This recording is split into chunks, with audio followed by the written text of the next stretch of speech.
नमस्कार। मेरी मौजूदगी है यूपी के संत कबीरनगर जिले के बखिरा थाना अंतर्गत ग्राम पंचायत सिहुआपार में। विगत दिनों सिहुआपार में दो पक्षों में काफ़ी मारपीट हुई थी और जो समाचार माध्यमों के माध्यम से और न्यूज़ चैनल के माध्यम से सभी लोगों ने इसको देखा है, क्योंकि लोकतंत्र है और लोकतंत्र में हर एक व्यक्ति को अपनी बात को रखने का पूरा अधिकार है, चाहे वह कोर्ट में रखे, चाहे किसी थाने पर रखे या मीडिया के माध्यम से अपनी बात को कहे। आप सभी ने एक पक्ष की बातों को तो सुना है और लोकतंत्र के अंतर्गत हम लोग भी काम करते हैं और हम लोग का भी दायित्व है कि समाज में जो भी कुछ अन्याय, अत्याचार या अच्छाई बुराई जो भी कुछ हो रही है उसको हम लोग ग्राउंड जीरो से रिपोर्टिंग करें और समाज में एकदम सच्चाई के साथ उसको सामने दिखाएं। एक पक्ष की बातों को आपने सुना है, आज दूसरे पक्ष हैं हरिशंकर यादव जी। इन्होंने जब न्यूज़ चली इन्होंने हमको फ़ोन किया, बताया कि हमारे घर पर के लोगों को चोट लगी है, एक बार आप इनको भी देख लीजिए और हमारी बात को भी आप अपने चैनल के माध्यम से रखिए। इनके आवाज़ पे ही हम आए हैं, हमारे साथ हमसे जुड़ चुके हैं हरिशंकर यादव जी। आप लोगों के साथ कुछ घटना हुई थी, मारपीट के कुछ मामले आए थे, आपके ऊपर तमाम गंभीर आरोप लगे थे कि आप गांव के दबंग हैं और किसी के बहुत से लोगों को मारे पीटे हैं, इसी क्रम में उनको भी मारे पीटे हैं। क्या सच्चाई है? जो भी उनके द्वारा आरोप लगाया गया है पूर्ण रूप से निराधार है। मैं सरल व्यक्ति हूँ, मैं हर व्यक्ति के सुख दुख में पहुंचने का काम करता हूं। मैं दबंग प्रवृत्ति का व्यक्ति नहीं हूं। देख लीजिए, मेरे घर का कोई सदस्य न कभी चुनाव लड़ा है, न किसी पद प्रतिष्ठा पे है। दबंग तो खुद हैं, 10 साल प्रधान रहे हैं और मेरे घर एंगेजमेंट था। मेरे पिताजी मार्केट करने जा रहे थे, रास्ते चौराहे पे कुछ सामान लेने जा रहे थे, उन्होंने घेर करके मेरे पिता को बुरी तरह से मारा पीटा। दो राजकुमार जी बैठे हैं, इनके हमारे पटीदार हैं जनार्दन, दो भाई का बीच का विवाद था। जो हमारे पटीदार हैं, अमित जी के पटीदार भी नहीं है। समझा बुझा तो हम भी सकते हैं, लेकिन हमने कभी भी राजकुमार को थाने पर नहीं ले जाने का काम किया। हमेशा जनार्दन को उलझा करके, फंसा करके, राजकुमार गरीब व्यक्ति हैं, इनकी पीड़ा, इनकी वेदना गांव का हर व्यक्ति जानता है और देखता है।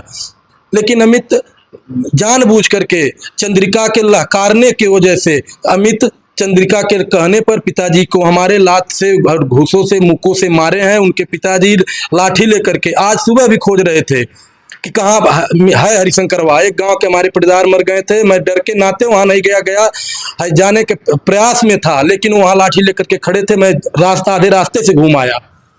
हमसे वो महिला मिली थी और कुछ लोग और थे थाने पे, उनसे हमने पूछा, क्योंकि उनको भी कुछ चोटें लगी थी, हमने पूछा कि जो आपको दूसरा पक्ष है उनकी क्या स्थिति है, वो मारे हैं कि उनको भी चोट लगी है। उन्होंने कहा कि जो भी वो पट्टी उट्टी बांधे हैं वो सब फर्जी है, वो झूठा है, उन लोग को कोई चोट नहीं लगी है। वह पूरी तरह से झूठी महिला है। चोट जो लगी है वह ऑपरेशन में करवाया हूँ, वहाँ करके देख लें। वो ले जा करके मेरे पिता मेरे भाई को कहीं भी ले जा करके ट्रीटमेंट करवा लें, एक्सरे करवा लें, संतुष्ट हो जाएं। लेकिन सच्चाई जो है वो सामने है। रिपोर्ट के माध्यम से, एक्सरे के माध्यम से जिला हॉस्पिटल में भर्ती थे। कोई व्यक्ति, कोई आप भी जा करके, डॉक्टर अमित सिंह जी ने ऑपरेशन किया है उनका, आप जा करके पता भी कर सकते हैं क्या है क्या नहीं है। आप जीरो रिपोर्टिंग आकर यहाँ कर रहे हैं तो आप सच्चाई देख रहे हैं। अमित के जो पिता हैं उन्होंने जानबूझकर मेरे पिताजी को लाठी से मार के हाथ तोड़ा है। मेरे पिताजी की गलती क्या थी? 100 नंबर पुलिस के, 112 नंबर पुलिस के सामने मेरे पिताजी को इन्होंने मारा और जानबूझ करके मारा कि इनके घर एंगेजमेंट है और इनका विवाद हो। 10 तारीख को जो आपका विवाद हुआ है उसमें आपके भाई को, आप पिताजी को क्या चोट लगी? हमारे भाई को हाथ फ्रैक्चर हो गया है। जो मौसी के लड़के हैं, यहाँ रहते हैं, उनको भी चंद्रिका द्वारा और अमित द्वारा कहा गया ये तो यहाँ रोटियाई करता है, टुकराई करता है, यहाँ क्यों रहता है? किसी के रिश्तेदार किसी के घर रह सकते हैं। इनको इस तरह की नैतिक बात, और अपने आप को बहुत सामाजिक और बहुत प्रतिष्ठित व्यक्ति समझते हैं कि मैं 10 साल प्रधान का भतीजा हूँ, गुंडई किया हूँ, चाहे जिसको जो पाऊंगा कह दूंगा। पिताजी हमारे, उनके पिताजी की उम्र के हैं, 1 साल 2 साल का अंतर होगा। उनके पिताजी को मैं अपना पिता मानते हुए कहीं भी किसी भी काम में, कहीं जाते आते हैं कार्यक्रमों में, मैं कहता हूँ बबुआ बैठिए, बबुआ आज तक मैं कहता हूँ।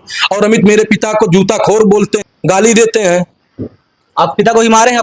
हमारे पिताजी को भी अमित ने मारा है चंद्रिका के लहकारने पर। और चंद्रिका चाहा होता तो झगड़ा नहीं हुआ होता। मैं चंद्रिका के पास झगड़े के बाद फोन किया कि भैया झगड़ा, पिताजी अगर जो आपको कुछ कहे होंगे, अब शब्द कहेंगे तो मैं आपका पैर पकड़कर माफी मांगने के लिए तैयार हूं। लेकिन अमित ने एंट्री कहां से कर ली और मेरे पिता को मार करके अमित और सुरेश, राजेंद्र ने हाथ क्यों तोड़ दिया? जो कि राजेंद्र और अमित से सगे भतीजे पड़ती नहीं है, पूरा गाँव जानता है। पूरे उनका न लाइटिंग बनने दिए, उनके दरवाजे पर मकान उनका घारी बनने दे रहे हैं, न कुछ मारपीट झगड़ा आए दिन होता है। कम से कम रिकॉर्ड देखिए, 100 सवा 100 बार पुलिस आई होगी वो विवादित व्यक्ति है। चंद्रिका ने यदि कहा होता कि चाचा आप चले जाइए, जो उनके चाचा पद में रहते हैं, तो भी विवाद नहीं होता। मैं भी फोन किया, कहने रे जो कहले मरली कम बा, अइबा तोरो मार के लीड पोट निकाल ले, आवा हमनो 10 जनी बैठल आटी, तोरे जहां निपटे को तहां निपट ले। हमने कहा भैया इस तरह की बात मत करिए, पिताजी से कोई गलती, मैं पैर पकड़कर माफी मांग, लेकिन जानबूझकर चंद्रिका ने गाली दिया और चंद्रिका ने मारपीट करवाया। राजकुमार को एक थोपी 2 चाटा उन्होंने मारा। और जो रही महिला की बात, महिला तो इतनी असभ्य महिला है, कोई अपने भसुर को छूता नहीं है भैया। वो तो उनको पटक पटक कर 12 साल पहले मारी है। और कोई व्यक्ति यदि दावा के साथ मैं कहता हूं, कह दे कि मैं राजकुमार को थाने पर या उनके घर पंचायत करने कभी भी गया हूं 12 साल से लेकर के आज तक, तो जो दंड समाज चाहे, जो दंड कानून देना चाहे, हम सहने के लिए तैयार। मैं कभी नहीं गया हूं और ये केवल मेरी छवि को धूमिल करने का नाजायज प्रयास किया जा रहा है। और प्रशासन के सहयोग से आज वो सुनने में आया है कि वो कप्तान महोदय के वहां गए थे, वहां भी हम भी आग्रह करेंगे, आपके माध्यम से करेंगे कि एक पक्षी कार्रवाई जो भी हो रही है वो हम पीड़ित के नाते हो रही है। अमित ने जानबूझ करके हम लोगों को मारपीट करके, माहौल को ट्वीट करके, अन्य चीजों के माध्यम से मीडिया को गलत इंफॉर्मेशन दे करके, गलत सूचनाएं एकत्रित करके और अपने धौस का इस्तेमाल करके कि मैं 10 साल प्रधान हूं, जहां जाऊंगा तहां हमारी सुनी जाएगी, और वो ऐसा करता है। ये जो घटनाक्रम पूरा हो, मारपीट हुआ है, अभी तक पुलिस ने क्या कार्रवाई की है? पुलिस ने कार्रवाई किया है, मुकदमा लिखा है, और हमने जो तहरीर में लिखा था, जो सही बात था, वो मैंने तहरीर में दिया हूं।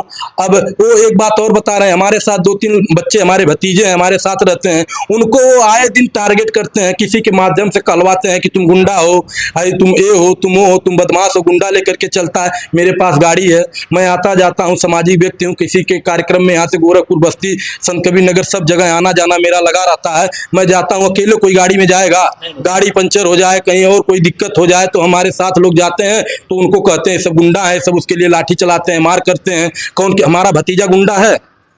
किसके कोई व्यक्ति कह दे कि हम उसको, कि हमारे पीटे, किसी को मारा पीटा है, उसको भी ये फंसाने का काम कर रहे हैं। एक एससी वर्ग का लड़का मेरे साथ है, जिसके बाबा को उन्होंने चुनाव लड़ाया, उसके भी ये सगे नहीं हुए, वो मेरे साथ लड़का रहता है, उसको अनावश्यक, उसको मामले में घसीट रहे हैं, अनावश्यक नाम ले रहे हैं कि एससी का कहीं FIR में नाम नहीं है, कहीं उसको तहरीर में मैंने नाम नहीं दे रखा है, कहीं उसका कोई जिक्र नहीं है। अरे हमको बार बार मेरे भाई को दिल्ली पुलिस, जब मेरा भाई दिल्ली पुलिस वाला यहाँ आता है तब वो झगड़ा करता है, रास्ते में लेकर के किया, चाचा के लड़की में शादी में लेकर के विरोधी से मेरा, वो विरोधी होकर के दूसरे से करवाया। आज फिर उनका एंगेजमेंट था, एक दिन पहले मारपीट करवा लिया कि इनकी एंगेजमेंट रुक जाए, इनका रिलेशनशिप टूट जाए। जो भी है अनैतिक काम ही मेरे पीछे पड़ा है, और हमें पूर्ण विश्वास है कि मेरी हत्या कराना चाहता है। और वो जो सिपाही है, अजीत नाम है उसका, वो मऊ से बैठ करके लोगों के माध्यम से कहलवा रहा है, फोन करवा रहा है, व्हाट्सएप पर लिखवा रहा है, फेसबुक पर लिखवा रहा है कि बहुत बड़ा गुंडा है, इसको हम देख लेंगे, इसको निपटा देंगे। लोग हमको धमकी दे रहे हैं फेसबुक के माध्यम से। ये देखिए, इस मामले में एक नया ट्विस्ट आ गया है। इनका आरोप है कि उस पक्ष में एक UPP में है, जो मऊ में तैनात है, वो भी इन लोग को व्हाट्सएप के माध्यम से, फेसबुक माध्यम से धमकी दिलवाते हैं कि हम देख लेंगे, मरवा देंगे। अब जो समाज के अंतिम तबके के लोग हैं, जो गरीब हैं, असहाय हैं, उनका वर्दी पे भरोसा कैसे होगा? इस पूरे घटनाक्रम में जिसकी जमीन थी वो ये है, इनके भाई के साथ जमीन का मामला था, जिसमें इन दोनों लोगों की एंट्री हुई है, और इनको छोड़ के ये लोग आपस में लड़े हैं। इनसे बात करेंगे कि मामले का पूरा कारण क्या है। भैया, क्या कारण है कि आपका इतना बड़ा विवाद हो गया? सर, कारण है ये कि 100 नंबर के पास हम वहाँ खड़े थे, वो हम लोग को समझौता करा के जा रहे थे। ये भैया रास्ता धर के जा रहे थे दुकान पे, वहाँ न्योता देने। हरिशंकर यादव पिताजी, हाँ, मनोराम कर भैया उनके पिताजी। तो वो लोग एक बोले कि तुम लोग क्यों आपस में झगड़ा झंझट कर रहे हो, तुम दोनों यहाँ से चले जाओ। इसके बाद चनिका हमको भी दौड़े मारने को, अमित भी दौड़े, उनकी जो हमारी वो भैया है वो भी हमारे ऊपर लपकी। मैं भाग के अपना जान बचाया, ये बोले कि तुम भाग जाओ। इन्हीं के बोलने के कारण इनको वो लोग लाठी से मारे, और वो अम्मी ने मनीष को भी मारे। इसके बाद यही बवाल पड़ गया। लोग कह रहे हैं कि इन लोग को कोई चोट नहीं लगी। चोट तो आपके सामने है ना, लगी है कि नहीं लगी है? चोट तो लगी है, मार दिए, फ्रैक्चर हुआ, राड पड़ा है, इनको भी राड पड़ा है। क्या नाम है आपका? राजकुमार। कि आपसे क्या विवाद उनका? हमारा उनसे कोई विवाद नहीं है, केवल मैं उनकी सच्चाई को लोगों को बता देता हूं कि आप भैया उनसे सतर्क रहिए। उसका काम केवल है लड़ाना। 10 साल उसके पिताजी प्रधान रहे, गांव में 10 मुकदमा लड़वाए हैं। आप उनके जो कारनामे हैं, जो गलत काम करते हैं, उसको आप समाज में उजागर करते हैं, जिसको लेके आपसे नाराज हैं, इसी वजह से मारपीट हुई है। इसी वजह से केवल हम उनके काले कारनामों को उजागर करता हूं कि ये ऐसा व्यक्ति है, ये है, वो है, इस तरह का। अभी हमारे घर के सामने एक जमीन है, हमारे सगे पटदार है, मुझे उस बात का खेद है कि वो 24 साल से उस जमीन को उन्होंने यहाँ पर रखा था, उनको लिए थे, पैसा दिए थे, 24,000 20,000 जो भी वो महोदय दिए थे, पैसा दिए थे, मिट्टी भी मैं गिराया था। लेकिन अमित ने, वो चौकीदार के लड़के थे, उस जमीन को जो 24 साल से हमारे पटदार है, लालचंद जी उनका नाम है, उस जमीन को उन्होंने आकर के यहाँ भी बात करके उस विजय कुमार के नाम से एक जमीन थी, खाली जमीन थी, कहा कि हमको लिख दो, इसको हम तुमको दुगना पैसा देंगे।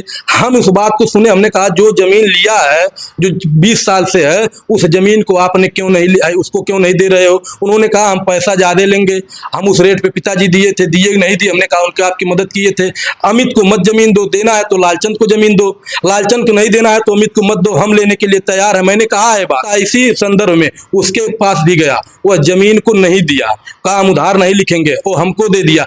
मुझको इस बात का दुख था कि हम नहीं लेते तो कोई अन्य व्यक्ति ले लेता, लालचंद भी नहीं ले पाते। आज भी मुझे खेद है कि मैं उस जमीन में जितना रुपया खर्च किया हूं, मुझे 2 लाख 1 लाख कम दे दें। बात जिस दिन से मैं रजिस्ट्री करवाया हूं, पैसा दिया हूं, और आज तक और भविष्य में भी कहता रहूंगा, जिस दिन राजेंद्र वो लालचंद बड़े पिताजी हमसे कह देंगे कि बेटा हमको जमीन दे दो या तुम हमको जमीन दे दो, हमको 1 लाख 2 लाख कम देंगे, मैं एक ऑन कैमरे के माध्यम से कह रहा हूं कि हम 2 लाख रुपया कम में दे देंगे, कह भी देंगे कि हमको दे दो तो मैं 1 रुपया भी नहीं लूंगा, चैलेंज कर रहा हूं। ईश्वर ने मुझे बहुत कुछ दिया है, मैं दे दूंगा, लेकिन मैं अमित के नाते जमीन लिया था, ये पूरा गांव जानता है, बच्चा बच्चा जानता है। अपना कर्म में सरकार से क्या अपील करेंगे? सरकार से ये अपील करेंगे ऐसे सामाजिक तत्वों को लगाम लगाए और हमें उचित न्याय मिले और हमारी जान माल की रक्षा हो। उनका भाई जो मऊ में पुलिस है, वह बार बार फोन करके वहाँ थाने पर, चौकी पर बार बार फोन करके वहाँ हमको गलत सूचना देता है, दबाव दिलवाता है, और हम जाएंगे, हम लिखित कार्रवाई करेंगे उनके खिलाफ। हमें भी योगी बाबा के कानून पर, महाराज जी के कानून पर हमें भी पूर्ण विश्वास है। आपके माध्यम से जो समाज में जाएगा और कहीं भी जो भी निर्णय समाज लेगा, जो भी होगा, वो हम सब मंजूर है? मंजूर हमको है। मैं गलत एक शब्द न कहा हूं, न कहूंगा। देख रहे हैं हम हरिशंकर यादव जी के घर पे हैं। जैसे कि हमने पहले बताया आप सभी को कि हम ग्राउंड जीरो की रिपोर्टिंग करते हैं, समाज में क्या सच्चाई है, क्या अच्छाई है, वो दिखाते हैं। उन लोगों से जब हमारी बात हुई तो उन्होंने कहा कि उनके पिताजी को, उनके भाई को या किसी भी सदस्य को कोई चोट नहीं लगी है। फिलहाल आप बता रहे हैं इनके भाई का हाथ फ्रैक्चर हुआ है, इनके पिताजी का हाथ फ्रैक्चर हुआ है। जो यहाँ बेड रेस्ट है उनको भी हम दिखाते हैं। देख रहे हैं ये भाई साहब हैं, इनके जो हरिशंकर यादव जी के मौसी के लड़के हैं, और आप हैं हरिशंकर यादव जी के पिताजी हैं, जिनका हाथ फ्रैक्चर हुआ है। आपका भी हाथ फ्रैक्चर हुआ है, अंगुली टूट गई है, जैसा कि उन्होंने बताया कि अंगुली में राड लगा हुआ है। कल जिला चिकित्सालय के जो डॉक्टर हैं अमित सिंह ने आप लोगों का ऑपरेशन किए हैं, और ऑपरेशन करने के बाद कल हॉस्पिटल से डिस्चार्ज हुए। आप सभी ने हरिशंकर यादव जी की बातों को भी सुना है, और यह दोनों लोग बेड रेस्ट हैं, इनको भी आप वीडियो के माध्यम से देख रहे हैं। और जो इसके पहले जो इनकी विपक्षी हैं, अमित यादव आदि जो भी लोग हैं, उनके भी बातों को आपने सुना है, उन पे क्या प्रतिक्रिया है, और हरिशंकर यादव जी के परिवार का जो घटनाएं हुई है इस पे क्या प्रतिक्रिया है। आप दोनों लोगों के जो बयान हैं, इनके जो स्थिति परिस्थिति है, उसको सुने हैं।